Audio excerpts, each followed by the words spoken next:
Hi guys, it's Savas from Trendy Startups. Today I'm gonna show you how to insert email symbol in Microsoft Word.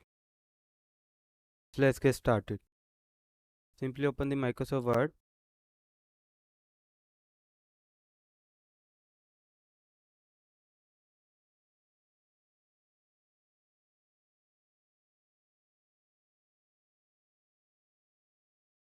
Now here simply click on Insert tab.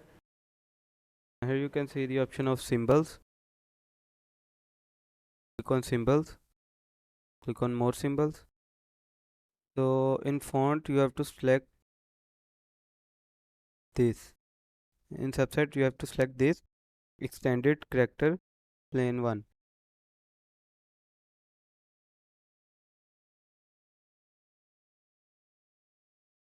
Now here you have to find the email symbol. Here it is, the email symbol.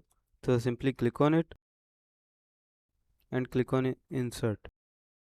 Now you can see the size of email symbol is too small. So simply click on home and increase the font size. Now again click on insert.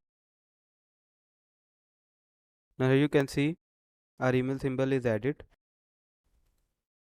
So you can also add the email symbol by following this process. I hope this information was helpful for you. Thank you for watching. Have a good day.